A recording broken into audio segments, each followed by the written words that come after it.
Hello and welcome to the next color study episode.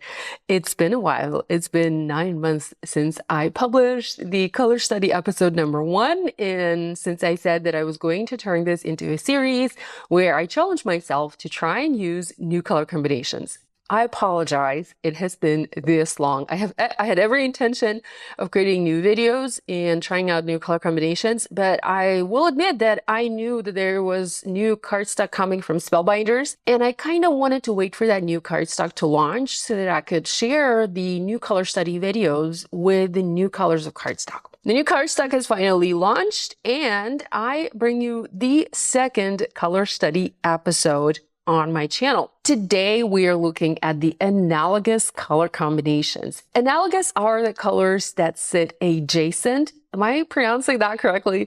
Colors that sit adjacent to each other on the color wheel. So for example, these 5 colors would be analogous. So you need 2 or more colors, but no more than 5. It can be 3 colors, it can be 4 colors, it can be 5 colors. It cannot be 6, and obviously it cannot be 1. So for the color combination today, I'm going to go with yellow-orange, yellow, yellow-green, green, and blue-green. I've already selected my colors using the new cardstock from Spellbinders. You obviously, if you're following along these series, if you are using these as inspiration to create your cards, you don't have to use the cardstock from Spellbinders. You can search your stash and try and find similar colors. So for this episode, for this color study exercise, you would need yellow-orange, yellow, yellow-green, green, and blue-green. If you'd like to know which colors of cardstock I am using from Spellbinders, these are the following. I need to grab my little cheat sheet because I'm still not 100% sure of the cardstock names. So first we have saffron. Next we have beeswax. This color I remember. This is peridot. I'm trying to be better at pronouncing this color correctly. So there we go. This is peridot. We also have a rainforest, and then we have this, which is a new color.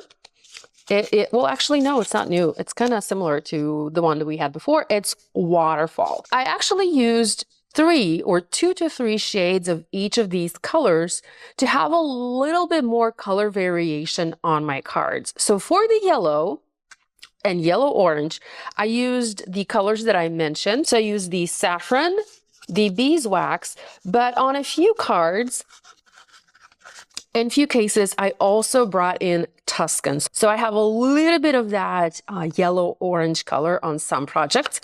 Then for the green, I used peridot, rainforest, and I also brought in fern, so the darker green. You'll see that on some of the cards where I have a little bit more of the green color.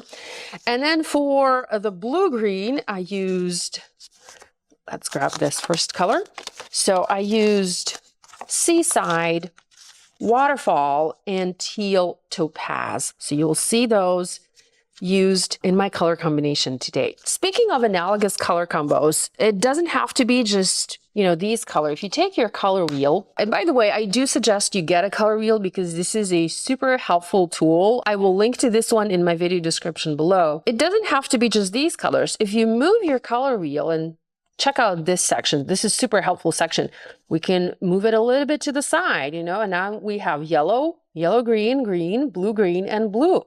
Or we can move it completely to the opposite side and we can have blue-green, blue, blue-violet, violet, and red-violet. Remember, we can use just 2 colors or just 3 colors or 4 or all 5. And we can go from blue-violet to red-violet or blue-green, blue, blue-violet. So you have a lot of options. You have a lot of flexibility. And again, you can have different shades. Like see here, we have different shades. We have the lighter, we have the medium, and then we have the dark. So be creative, explore your options, pick out the color combos, and let's start creating. Now let's go ahead and make a card using this color combo.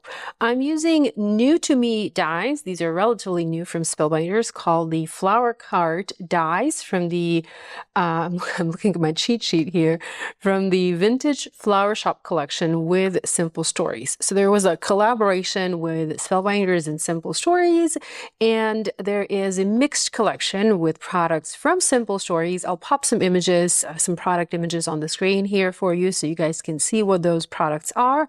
Mostly those are paper products and sticker products, embellishments, things like that. And then we have 3 die sets from Spellbinders. The star of the show, in my opinion, is this flower card die set.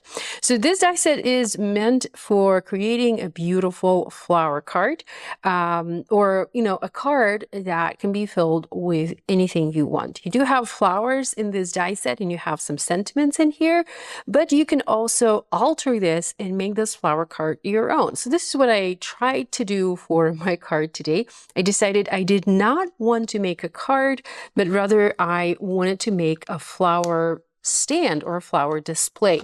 So let's just quickly look at the dies here. So you have these 2 dies and then also this top one. So this creates the awning or the roof for your card. Then you also have these 2 little dies and they create little posts that hold the roof in place. And then this die creates the body of the card. Here I have this cut from yellow cardstock, and we also have detail added, and these details are made using these dies. I forgot to talk about this one. So this little detail goes on top of the roof or on top of the awning. Then we also have this die. It goes below here. I did not use it on my example because I wasn't making a card. I was just making a display. But I have added, or I have used it here on this part, or in this little die kit. So let's switch these 2 so I can show you. Oops, things are moving around on my desk because the desk surface is sort of slippery. Then we also have the wheel die. Here I have the wheels cut out. So you would add these wheels to the bottom like so. By the way, the posts, they can be vertical, or you can sort of turn them at an angle slightly if you prefer that look. I think that looks kind of fun and playful as well. And then you have a bunch of dies to embellish your flower card. First of all, you have a little label. Here I have one cut from teal cardstock. And then if you wanted to, you can add different sentiments. So we have 3 options. There's the fresh flowers, thanks so much, and a gift for you. And these just nest inside the label, so you can create a die cut label. Here I have one that says fresh flowers, and you can add that onto your card behind the wheels, just like so. Next, we have cute flowers. We have buckets to hold the flowers. We have 2 dies for the buckets. So there's a wider and a narrower bucket. Here I have mine already assembled. This one I have already adhered the flowers on top. You also have the handle for the bucket for this one. And then this little circle piece that goes on top of the wheel. And then of course we have the dies to deck out the flowers. So let me just scooch this over to the side. We have the backer pieces. You would cut these from green cardstock. And then you have the actual flower dies, and you cut those from any color of cardstock you want. Here I've cut these from orange. And then I've cut these also from orange in a combination of yellow. And then you have these additional dies that you can use to add little individual florals onto your flower arrangements. So a really cool die set, one that you can create a lot with. You can use just the card and, like I said, make it into a window display or just a display, or you can use just the buckets and the flowers alone. Let me put these back and we'll go ahead and assemble the project. I'm using craft stacks to store my dies. I have switched to this storage system completely, and any new die sets, any new die collections that I receive from Spellbinders, I try to store them in craft stacks. I would typically use the larger magnetic inserts, but I'm all out of the large inserts, so I'm just going to use 2 smaller inserts to house these dies. And I'm just going to pop any die cuts that I created, but I'm not going to use inside, so I can have them ready for the next project. So we just need to tidy up a little bit before we can go ahead and work on the project. I know everybody is interested in how dies are stored and dies storage. So this is why I wanted to pause for a second and talk a little bit about how I store my dies. Okay. We have all of our parts and pieces ready. I have some additional flowers here. You can see I've cut them from all the colors of cardstock that we're featuring in this color study episode. I'm going to set those aside, and I'm just going to start with the background. So I created a background using a 3D embossing folder, and I embossed this one on. I'm still not 100% familiar with the new Spellbinders colors of cardstock, so I'm going to use my cheat sheet. So I embossed this on the C-side cardstock. I'm going to adhere this onto an A2 top folding card base so that I have my background ready, and then we'll start adding the elements onto the background. So there we go. We have our card base nice and ready. I'm just checking to see if I need to do any trimming. And I feel like this looks okay. Now, one of the reasons why I did not want to add the wheels and why I did not want to do a card for my card is because when I was adding the wheels onto this die cut, I kind of felt like the die cut just got a little bit too big, a little bit too tall for an A2 card design, and the wheels just didn't work with what I had in mind. I tried making a larger card, a 5x7, but that also did not work. I didn't want to make a larger card. I wanted to stick to my traditional A2, and this is how I decided to just make a flower display without making it into a flower card. Let's go ahead and adhere the elements in place. I have already added foam adhesive to the back of most of my pieces because I love to add foam adhesive to pretty much everything. You know, I like to have things popped up on my cards. And I'm trying to decide if I want to add the bottom first or the side posts. I think I'll add the bottom first. I'm working on my glass mat, and I'm using magnets to hold everything down. This is especially helpful, you know, to have my little panel centered here on my background so that I adhere everything centered on my card. And next I'm going to use glue. These are very thin lines. Very thin die cuts. I don't think I need to use foam adhesive here. I can just use glue, and I can kind of, you know, hide them under the awning piece. Just going to add this one. And you can also cut this from, you know, fun foam or something, or several layers of cardstock to make this more dimensional. I might do that later.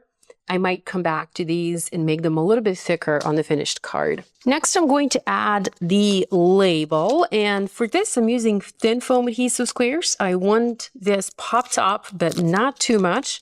If I use regular foam adhesive, this is going to add just a bit too much dimension. So using thin foam adhesive squares is a good alternative.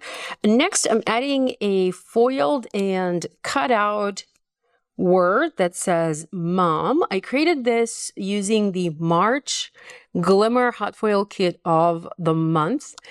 So this is the current month, and this was foiled using opaque white foil. It's this beautiful color on the waterfall cardstock. And I mentioned in my previous video that the Spellbinders, the new cardstock from Spellbinders foils beautifully.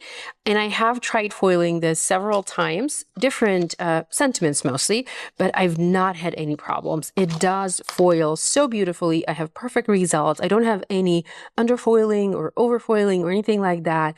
I am really, really happy with how this looks and how this foils. Next, I'm going to add my bucket with the flowers. So one is going to sit here and sort of overlap my label, and then the other bucket is going to sit here. Maybe I need to shorten the bucket a little bit so that I could scooch it over, move it down a little bit in my display, just like this. Yes, that looks good. Just going to add another foam adhesive square and add that right here. Now let's add this one. I particularly like this bucket with the handle. I think that looks really nice. That handle just, you know, it's a nice little detail. I'm going to add the flowers here. Now I also have a sentiment. So it says, Mom, happy Mother's Day. This sentiment comes from my new all-time, well, not all time because it's new, from the new Ideal Moments sentiment set from Spellbinders. I'm not sure which collection this is from, but this is relatively new. And you have two sections with sentiments, and then you have two sets of dies to cut these out. So you can see I have started foiling some. I foiled these on the wild berry, these on the peridot, and these on the poppy, all using that same opaque white foil. And they foiled beautifully every single time. So love the new cardstock and also love these sentiments. I love the font. I love that the letters are all caps, and it's like the sentiments are nice and compact. So I think this is what I enjoyed the most in this die set, or in this sentiment set. So I have a foiled Happy Mother's Day, and I foiled this on the peridot cardstock. So we have a little bit of that green here. Now I also have additional flowers cut out from the colors that we're featuring in this video. I have some here, but I'm going to shape them. What I need for that is I need a stylus, and Spellbinders sells the stylus attachments for the two-in-one. So I actually have multiple two-in-ones in my craft room. I'm trying to find the second one so I can show you. Here it is. So this is my main two-in-one, white. I really like it. I use it all the time for cutting, for, you know, popping the little negative die cut pieces. And then I have another one. This is my very, very old two-in-one. I don't even have any attachments here, but I do have the large stylus attachment on this and on this side. And I use it all the time to shape flowers. I also have the little paw tool from Simon Says Stamp, and this is like a squishy little surface, perfect to use with your stylus. So I just press in the center of my flowers a little bit, and that shapes them. It makes them a little bit more dimensional. And in the end, your little die cuts, your little flowers, they just look so much better. So I'm going to shape these and add them onto my card. You've noticed I also have leaves here, and the leaves were cut using the peridot cardstock, but the leaf die cut, the die is not from this set. It comes from the very old Mini Blooms and Sprigs die set from Spellbinders. I still love and use that die set. I still have it in my stash, and I think it's one of their best sets yet. Okay, I'm going to add the flowers, and I'll come back with the finished card. Here's a look at the cards I created featuring this color combination. I also made, for the second card, I kind of flipped it around a little bit, and I used the darker color, the darker blue-green for the background, and I also added a little bit more green. Now, I also created one more card. It's the same color combination, but I wanted to show you a different way to use it. So here I used a different product. These are flowers from the Vivid Blooms die set from Spellbinders. I think this released in January of this year. And I just wanted to show you a card where I used a different type of product. So here we have an object with some tiny flowers. Here instead, I just went and used large flowers, kind of similar to what I did for the first color study episode where I also had flowers. So again, it's the same color combination, the same color combo, but you can see how different these cards look. Here I have a lot more green. I've actually used a darker green. I have 3 shades of green here, 2 shades of yellow, and then 3 shades of the blue-green. I had fun creating these cards and exploring this color combination. I hope you will give this color combo a try. I know this is a more typical color combo, and you probably have, chances are you probably have already used it for your cards. But if you haven't, I encourage you to, give it a try, create some cards using these colors. Also, check out my color study episode number 1. And if you haven't tried that color combo yet, please do. If you make a card, please share it online, tag me on Instagram or tag me on Facebook. I love seeing what you guys are making. Thanks so much for joining me today. I hope to be back again with episode number 3, and hopefully it's not going to take me 8 or 9 months to create. Hopefully the next episode will come sooner. Again, thank you for spending time with me today. All the supplies I used for these projects, all cardstock colors and all the products that I used are linked in the video description below. Love you guys, and I'll see you again next time.